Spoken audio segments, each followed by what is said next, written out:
Antes que nada, muy buenas tardes. Para los que no me conocen, yo soy el doctor Juan Carlos Lingua. Buenas tardes. Yo trabajo en el Hospital Niño Batizán, en el Departamento de Niños y Adolescentes, del cual soy el jefe. Y bien, en esta oportunidad vamos a hablar de en realidad todo lo que es, casi toda la patología en niños y adolescentes.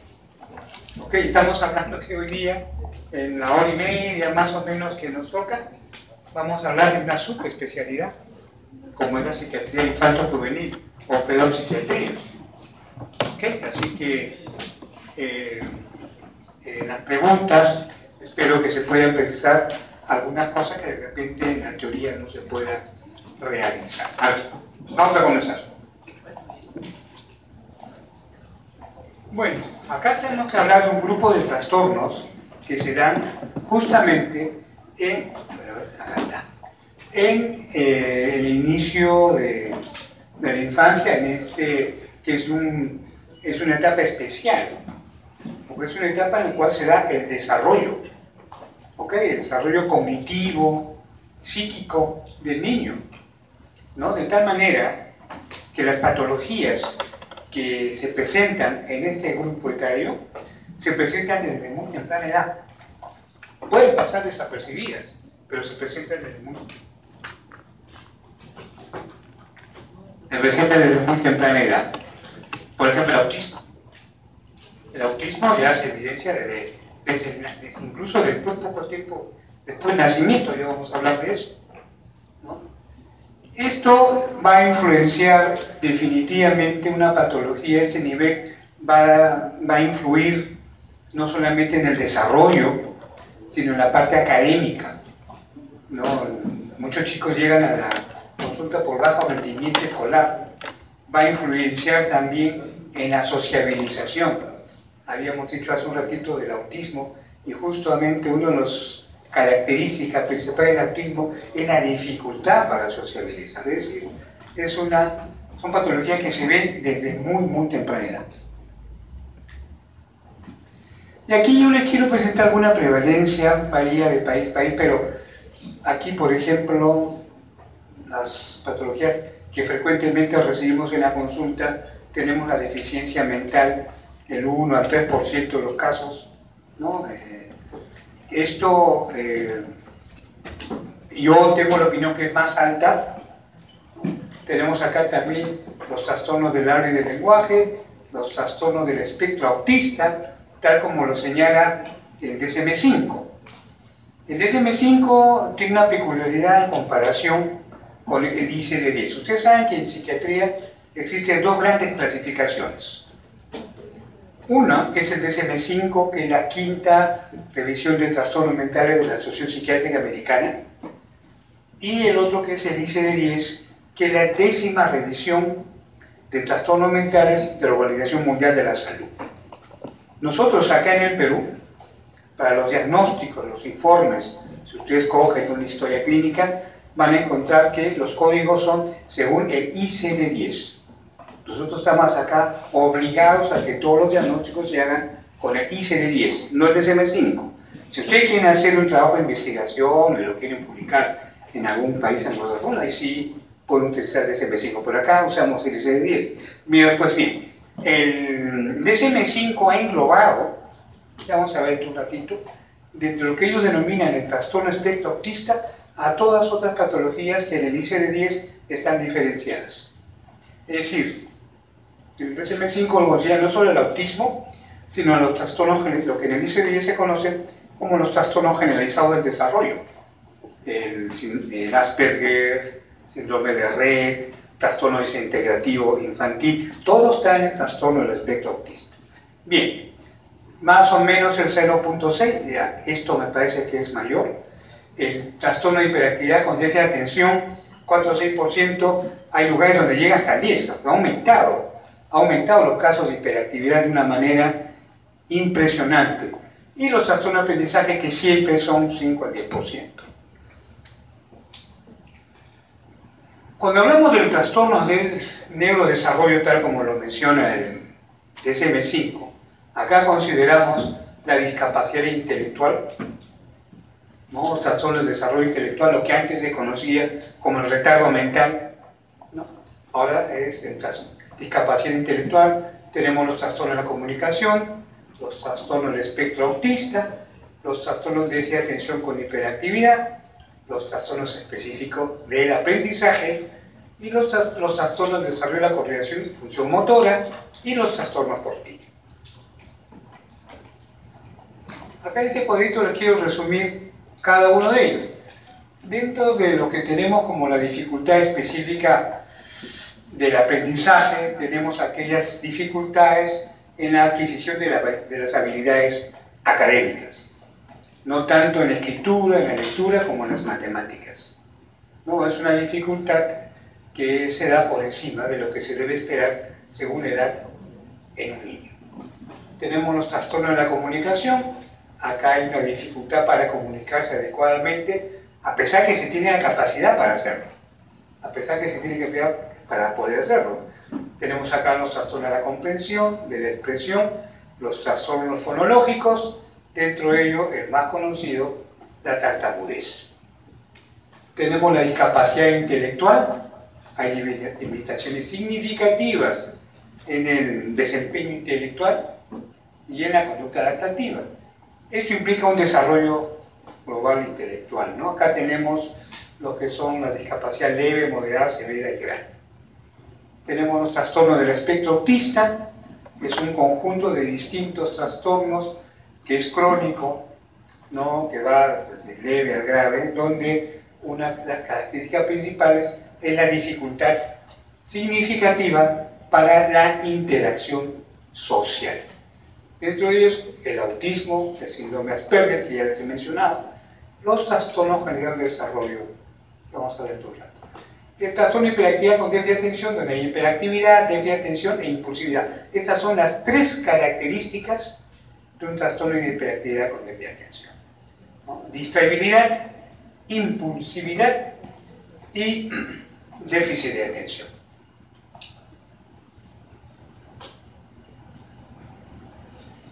Cuando hablamos de la discapacidad intelectual, que es bien frecuente y lamentablemente en muchos casos se detectan un poco tardío, porque nuestro sistema educativo, sobre todo a nivel estatal, es tan laxo que muchos chicos avanzan y nos llegan a la consulta cuando los cursos ya son verdaderamente bien abstractos, por ejemplo matemáticas. Una edad en la cual frecuentemente ya vienen a la consulta es justamente cuarto grado, quinto grado o secundaria, porque ahí ya el muchacho ya no puede, porque ya hay colegios que los hacen pasar, ¿no? Y es un hecho bien lamentable, ¿no? Entonces comienza desde muy temprana edad. Hay limitaciones en funcionamiento intelectual, que es lo que más llama la atención, el fracaso escolar, es lo que más llama la atención, pero también hay una alteración en la capacidad de adaptación, la inteligencia, no solamente en lo académico. Gardner habla de que existen 7 tipos de inteligencia. Y en el colegio, con la evaluación del famoso CI, nosotros evaluamos solamente la parte académica, pero no las otras 6 tipos de inteligencia. Y dentro de ellas está la capacidad de adaptación, tanto a nivel social, familiar, como en la escuela, ¿no? Entonces aquí vamos a encontrar que hay una serie de criterios a considerar. Primero, la deficiencia intelectual, que se evidencia en el desempeño escolar. Vamos a encontrar aquí una dificultad en la resolución de problemas, en la planificación, en el pensamiento abstracto. Se evidencia más, por eso que estos chicos van a tener dificultad en cursos como matemáticas, por ejemplo. Matemática, gramática, lógica, y ni hablar de los que vienen después, aritmética, geometría, bien difícil que puedan lograrlo, ¿no? Hay un problema a nivel del juicio, del aprendizaje, ¿no? Y a nivel académico, por eso que vienen a la consulta. Vienen generalmente por fracaso escolar, ¿no? Hay, como les había comentado, la deficiencia del comportamiento adaptativo, para adaptarse, para resolver problemas, adaptarse a un entorno, para sociabilizar. ¿no? Y esto generalmente empieza en edades tempranas. Como les decía, pasa muchas veces desapercibido porque nuestro sistema educativo es bastante laxo.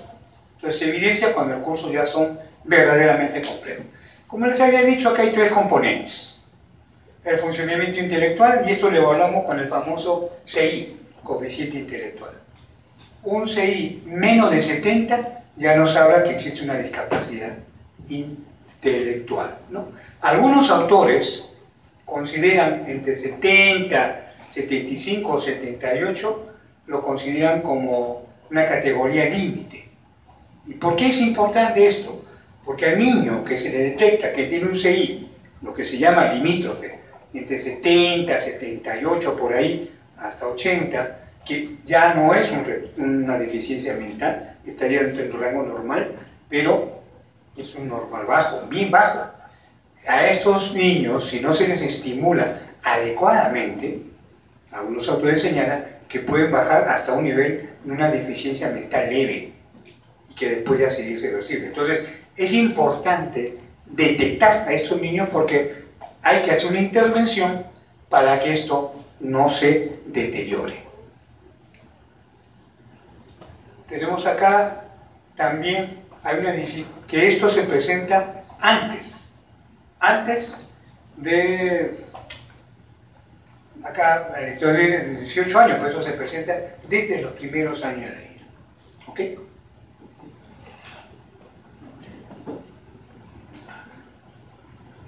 Y aquí vamos a hablar de 10 áreas que nos ilustran qué comprende la inteligencia. Aquí tenemos, por ejemplo, que esto se manifiesta a nivel de la comunicación, el lenguaje. El lenguaje es una manera de evaluar la inteligencia. El autocuidado, el asearse, cambiarse de ropa, también. Las habilidades sociales, la vida hogareña, cómo se desempeña en la casa, cómo se desempeña en la comunidad, la capacidad de dirigir su conducta, la salud, cuidar su salud y seguridad, ¿no? Un niño de repente con deficiencia mental moderada, usted sale en la puerta y pues sale corriendo y no se percata que está en medio de la pista, ¿no? A nivel académico, en el trabajo, el manejo del tiempo libre, ¿no? Deportes, a qué dedica su tiempo, su espacio, ¿no? Entonces, todas estas evalúan la capacidad de adaptación. Cuando hablamos de un niño con deficiencia intelectual, por lo menos 2 de estas 10 áreas están comprometidas. ¿Ok? O sea, es más amplio que hablar solamente del desempeño escolar. La prevalencia varía. Algunos hablan, es el 1% de toda la población, ¿no? Acá señalan 10 a 14 años más frecuente, pero no es que recién aparece a los 10 o 14 años, sino que se evidencia más a esa edad porque es cuando los cursos se hacen más abstractos. Cuando ya, por más ayuda que tenga, ya el escolar no va a poder avanzar. ¿Ok? No va a poder avanzar. Entonces, tenemos la deficiencia mental leve, que es, diría yo felizmente, la más frecuente. La más frecuente. Tenemos también, que es el 85%. El 85% de la deficiencia mental es de intensidad leve. Más frecuente, un poco más frecuente en varones que en mujeres, ¿no? Y esta población tiene mayor riesgo de tener problemas de conducta, porque tienen dificultad en el aprendizaje. Y una de las dificultades del aprendizaje es que no aprenden por ensayo y error. ¿Ok? Todos los niños, si una vez meten al dedo en el enchufe, ya no lo hacen dos veces. Esos niños con deficiencia intelectual pueden repetir, sin percatarse, sin reparar el daño que les puede pasar. ¿Ok? O sea, no aprenden por ensayo y error. Todos nosotros aprendemos por ensayo y error. Ellos no. Hay una dificultad en este nivel. Tienen mayor riesgo de tener después problemas de consumo de sustancias, hay mayor riesgo de enfermedades psiquiátricas como depresión, episodios de psicosis y de maltrato. ¿Por qué? Les voy a explicar. En la mente, en el psiquismo de los papás, existen dos imágenes del niño. Uno, el niño ideal, lo que ellos desean, ¿no? Cuando ustedes conversan con un papá que está esperando el nacimiento de su hijo, con una mamá, dicen, este va a ser el 9 que le falta a la selección, con él volvemos al mundial, o las mamás dicen, ya va a ser bonita, de repente modelo, etc. Hay expectativas, ¿ok? Ese niño ideal lo van a contrastar después con el niño, ese niño ideal, imaginario, lo van a contrastar con el niño real. Normalmente la diferencia es mínima. Entonces esa diferencia se elabora con facilidad. Pero ¿qué pasa cuando la diferencia es grande? Imagínense un papá o una mamá con esta expectativa y recibe su hijo que ha nacido, imagínense, con labio leporino. Es un impacto. Es un impacto. Porque hay una enorme diferencia entre el niño idealizado y el real. Entonces, ¿eso qué origina en los papás? Va a originar una frustración. ¿Y cuál es la primera respuesta psicológica a la frustración? La ira. Entonces, por eso que estos niños, como cualquier niño, con cualquier minusvalía, no solamente deficiencia mental, autismo, TDAH, etc., cualquier niño está expuesto a ser maltratado si tiene una deficiencia, si tiene una minusvalía. Es una población de riesgo. Les digo esto para que tengan una especial atención en cualquier niño con alguna minusvalía, siempre descartar la posibilidad de sufrir alguna forma de maltrato. ¿Ok? Bien.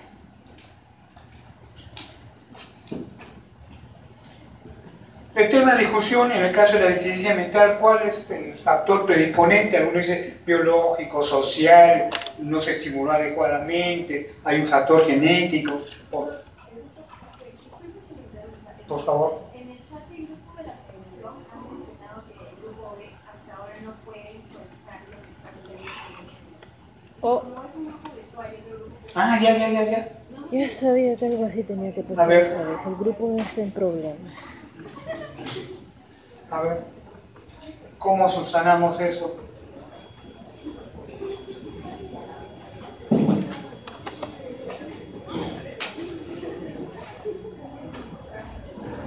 No me digan que voy a tener que repetir todo el principio. No sé. ¿No? Ya me asustaron, ya.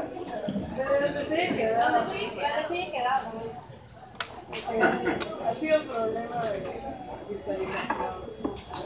Siempre Otra vez el meme del hundido. Perdón.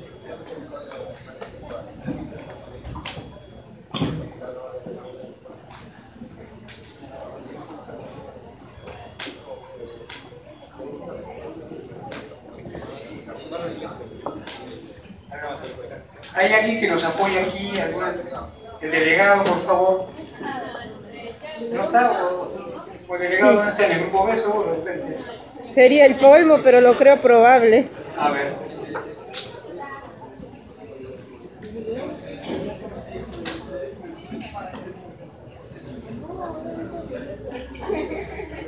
No lo digo por maldad, lo digo porque literalmente en esta universidad parece que hay un problemón siempre en alguna manera con lo que respecta a las clases.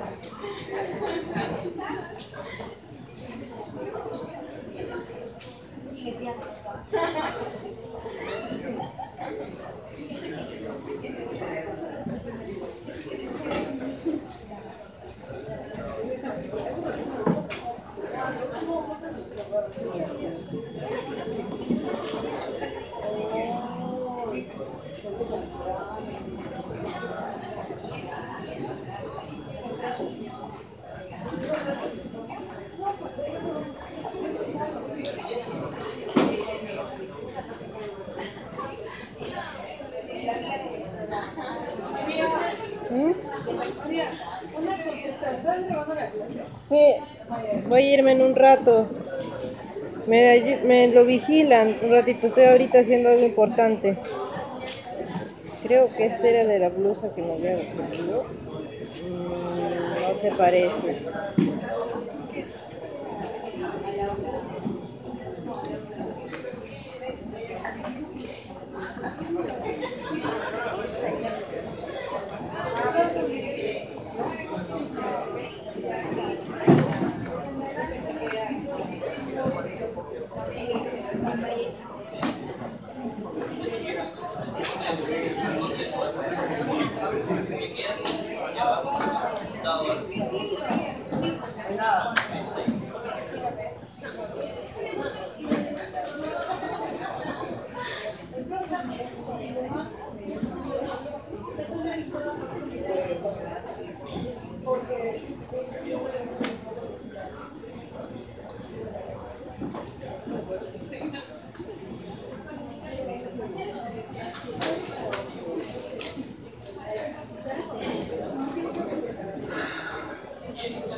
¿Sí? ¿Cómo que no?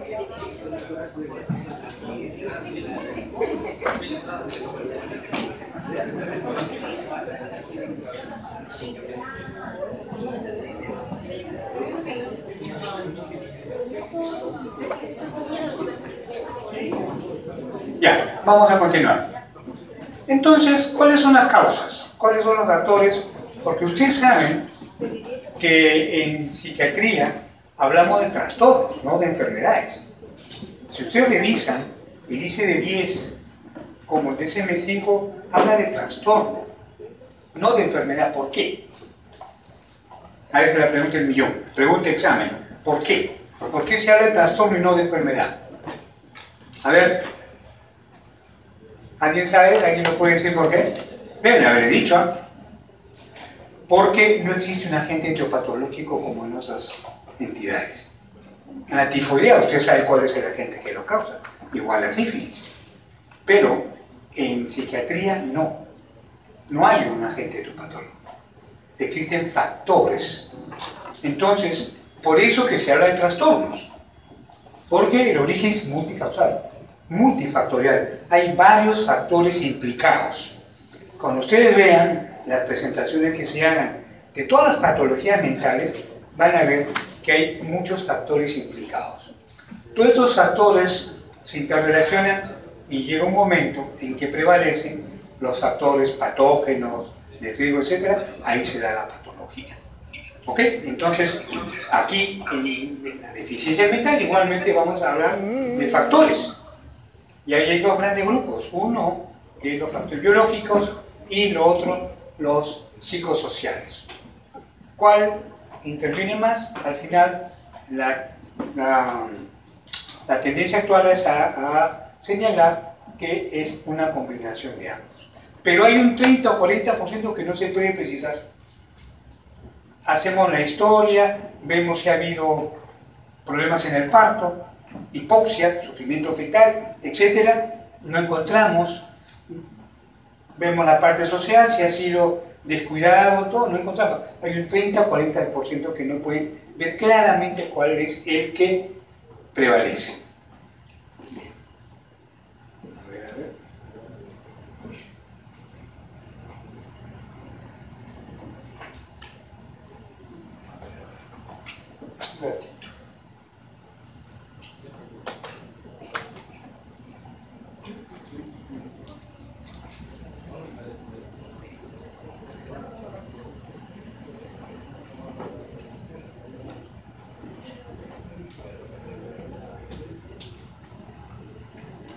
Un ratito.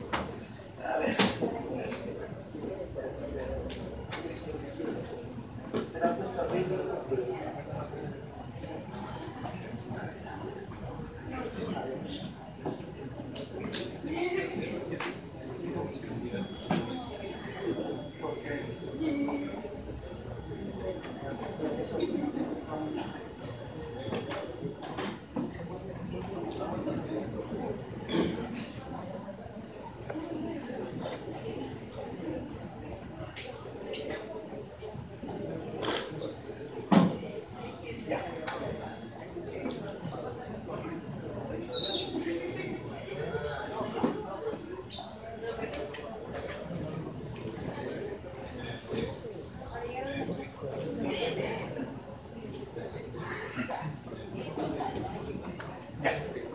Vamos a continuar.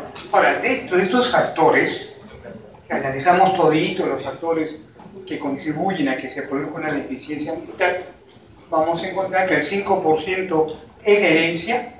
Acá hablamos de síndrome de Down, acá hablamos de síndrome X, de cromosoma X frágil o alguna otra alteración cromosómica.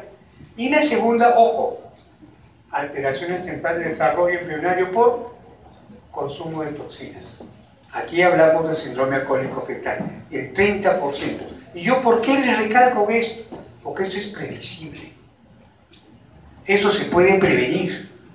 Si nosotros trabajamos y concientizamos en la gestante que no consuma alcohol ni otra sustancia durante el embarazo, ¿ok? Estamos actuando sobre este 30% de casos.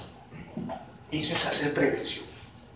Si nosotros quisiéramos bajar los casos de deficiencia mental, concienticemos a las gestantes que no pueden tomar alcohol ni consumir otra sustancia, marihuana, coca, etc., durante el embarazo. ¿Quién y vamos eso? a influenciar sobre este 30%. Esto es previsible. ¿Ok? Por eso yo les señalo este punto que es importante. Esto se puede prevenir. Después tenemos otras causas como problemas del embarazo perinatal, malnutrición fetal, prematuridad, hipoxia, traumatismos en el parto, infecciones víricas. Felizmente ya no se usan una serie de aparatos que ustedes habrán escuchado legendariamente, el forceps, el bajo, que era como un chupón que jalaba al niño. Eso ya felizmente no se utiliza, porque causaba verdadero traumatismo y que podía tener como consecuencia deficiencia mental. Hay enfermedades médicas y adquiridas por ejemplo, envenenamiento, y acá les señalo también que ustedes habrán visto alguna vez en las noticias que hay comunidades que reclaman porque hay fundiciones o minas cerca de los pueblos que trabajan con metales pesados como el plomo. Y a veces uno no le da importancia, pero sí, tienen razón a quejarse, porque metales pesados como el plomo en el ambiente puede originar deficiencia mental en los niños. ¿Ok? Puede originar. Esto también es previsible. Esto también se puede prevenir, porque hay filtros que se pueden usar en las fábricas, en las fundiciones o en las minas, que pueden disminuir la cantidad de metales pesados en el ambiente. Ya. Después, en 20%, 15 al 20% a influencias ambientales, ¿no? Como privación de la crianza y de la estimulación, o trastorno mental grave, por ejemplo, en el autismo. En el autismo hay una deficiencia mental, ¿no? Y igual en la negligencia ¿no? Hablamos de una pobre estimulación. Hace muchos siglos en Europa, a los niños no deseados los abandonaban en el bosque. Los abandonaban en el bosque. Y estos crecían junto con los animales del bosque, ¿no? Es lo que se conocía como el niño salvaje. Hasta que en el siglo XVIII, un estudioso encontró que estos niños podrían aprender. Y es ahí cuando se comenzó a instalar, ¿no?, los programas educativos para el niño salvaje, que podía aprender algunas cosas. Bueno, ya no les voy a contar más de historia. Entonces, les había comentado que la deficiencia o retardo mental leve es el 85% de los casos. El 85% de los casos.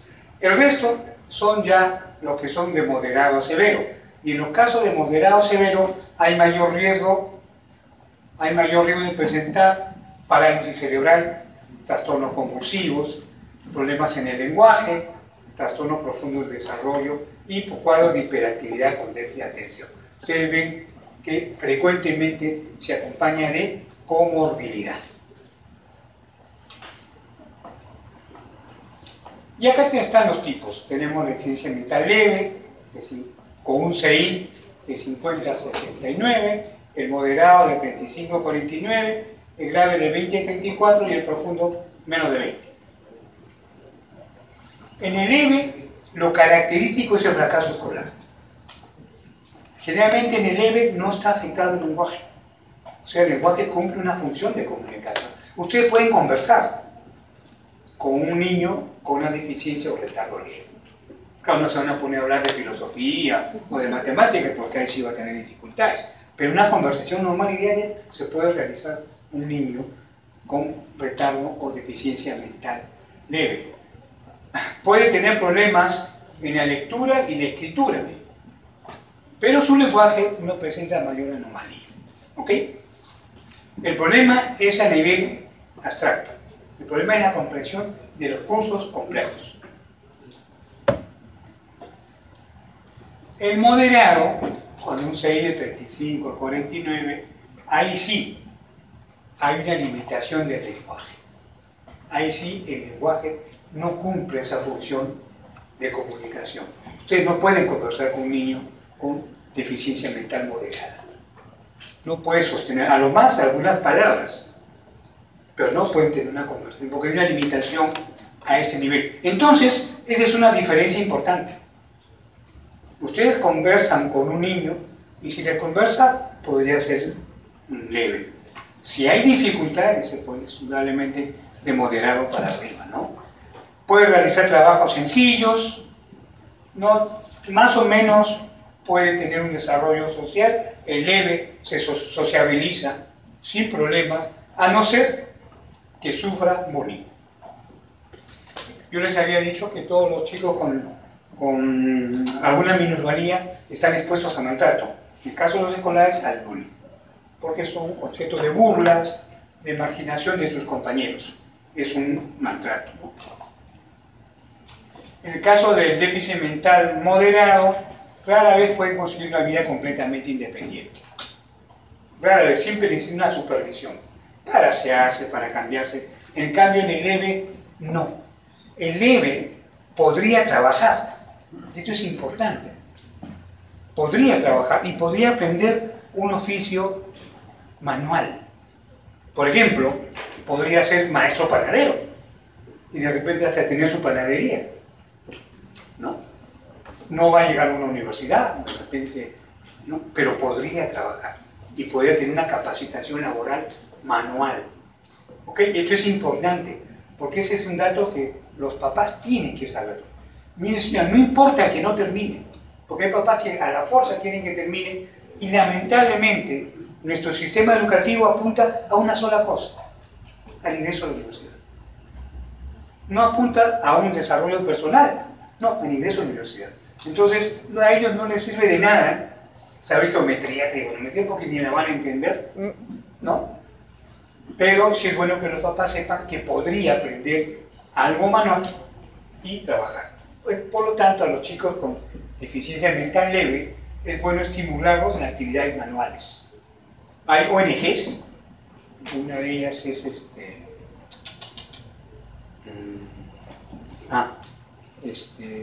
Industria de la Buena Voluntad, donde tienen programas para niños con minusvalía y les enseñan actividades siempre como por ejemplo carpintería, ebanistería, y podían aprender que era un oficio y podían trabajar. En el caso del moderado no hay esa posibilidad porque siempre va a tener que estar supervisado. El grave, la cosa es más dramática porque hay un compromiso motor significativo. Hay una deficiencia en ese nivel. Puede tener dificultad para la marcha inclusive. Y el pensamiento es muy concreto. El lenguaje es incoherente si lo hay. Y la escolarización acá es imposible. Podemos hablar de una escolarización hasta el moderado. Ahí podemos hablar de un colegio especial. ¿No? En el caso del moderado, el colegio especial van a apuntar a que aprenda conducta de autocuidado, cambiarse ropa, asearse, comer. ¿Ok? En el grave no hay escolarización porque hay un déficit motor significativo. En el profundo, 6 menos de 20, está totalmente incapacitado para comprender cualquier orden. La movilidad es restringida, no controla esfínteres, la forma de comunicación es muy rudimentaria, hay una capacidad muy limitada para necesidades básicas, necesita que lo ayuden a comer, a cambiarse ropa, a bañarse. Aquí también la educación es imposible, necesita supervisión permanente. La intervención es a varios niveles, la parte educativa, explicarle a los papás cuáles son las posibilidades con su hijo. El 85% de discapacidad leve, esta parte de lo que le hemos enseñado al principio, es importante que ellos lo sepan y eso hay que informar a los papás. Es importante que tengan actividades sociales y recreativas, sobre todo en deficiencia mental leve, ¿no? Porque muchos sufren marginación. El consejo genético, si es un factor genético la causa, y para los problemas de conducta, porque estos chicos pueden tener problemas de conducta. La terapia es importante, sobre todo la terapia familiar como sostén, el tratamiento del problema psiquiátrico que acompaña. Muchos se deprimen porque son marginados y son víctimas de bullying, tienen mayor riesgo de tener enfermedades, por lo cual siempre la atención pediátrica debe ser regular, y el apoyo social. Tenemos los trastornos del espectro autista. Y aquí vamos a encontrar que hay una dificultad en la interacción social. Hay una dificultad en la interacción social que se ve desde los primeros días. Y lo saben muchas mamás. Si alguna vez ustedes han cargado a un lactante, se van a percatar que el niño amolda su cuerpo al de ustedes. Ustedes van a ver que acomoda. Y algunos son más seguros y por si acaso se agarran de la camisa con las dos manitos. Amoldan su cuerpo a la persona que lo carga. ¿No? Eso a Julia Guerra, un psiquiatra infantil francés, llamaba diálogo tónico. Si la mamá carga a su bebé lactante, el bebé se amolda al cuerpo de la mamá, incluso hasta busca el seno. Eso se llama diálogo tónico, ¿no? En el chico que tiene autismo, no hay diálogo tónico. Como dice la mamá, sobre todo si han tenido otros hijos, mire doctor, yo lo cargo y es como si fuera un saquito de papas. Indiferente, indiferente. Si ustedes alguna vez han cargado a un niñito, van a ver que el niño los mira a ustedes y puede presentar la sonrisa social. ¿A qué edad se presenta la sonrisa social? A ver, pregunta de examen, todo el mundo cae acá. ¿A qué edad? ¿A partir de qué edad? ¿Cuánto? 2 años? No, ya muy grande. ¿Ya? 4. ¿Quién da? 3. A partir de los 3, ustedes van a ver que usted carga al niño, el niño los mira y se sonríe. Esa es la sonrisa social. Los niños con autismo no hay sonrisa social. ¿Ok? Es una forma como lo pueden detectar tempranamente. ¿Ok? Bien, hay un problema en la comunicación porque los niños con trastorno de espectro autista, sobre todo el autismo típico, tienen dificultad en la interacción, se aísla, se retrae, no interactúa. Cuando ustedes están con un niño y salen a un parque y se encuentran con otros niños, se pone a jugar con ellos. Unos minutos y juegan como si se conocieran de toda la vida, ¿no? Es la socialización normal, ¿no? Cuando los niños van por primera vez al nido, al principio lloran, se asustan, pero cuando ven desde afuera que hay otros niños jugando, se paran y van a jugar. Es la sociabilización que se da, ¿ok? Desde muy temprana edad. Los niños con autismo no sociabilizan. Ustedes lo pueden ver en un rincón jugando con sus manos o con una pelota, pero ellos solos. No hay dificultad en la interacción social. Ya lo hemos dicho, no hay diálogo tólico cuando son lactantes, no hay sonrisa social, y no interactúa con otros niños. Otra de las características, problemas en el lenguaje.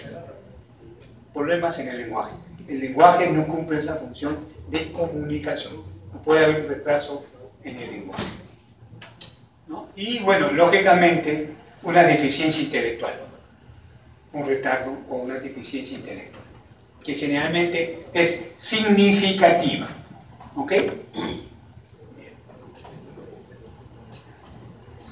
La forma típica generalmente se manifiesta antes de los 3 años. A veces puede pasar desapercibida porque muchas veces los papás se resisten a ver algún tipo de anomalía. ¿Ok? Entonces, hay una forma típica que se presenta después de los 6 años, pero es desde el inicio que se presenta esto, que se evidencia, ¿no? Hay alteración en la interacción, como les había dicho, falta de respuesta a las emociones, no se sintoniza afectivamente, ¿no? No se amolda al contexto social, hay el uso escaso de símbolos convencionales, no entienden lo que es un saludo, por ejemplo, y estamos hablando de una incidencia de 4 a 5 por 10.000.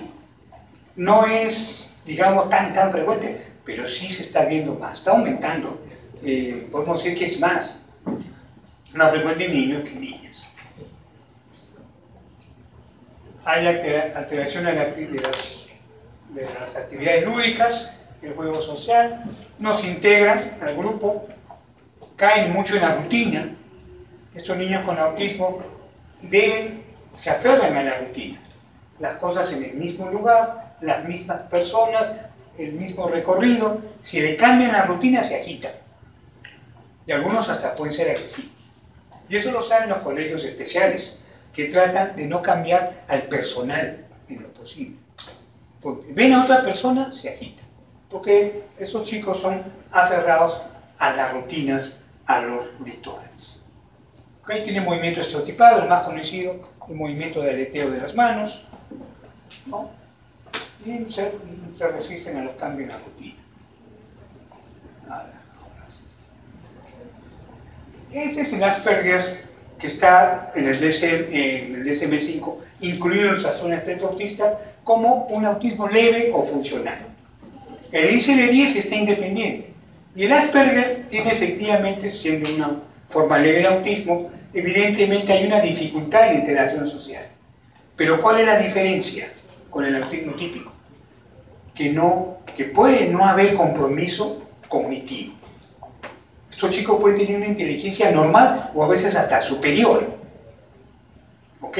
No hay esa relación. Y el lenguaje tampoco está comprometido en su función. Puede haber un tono de voz un poco especial. Hablan como robotitos.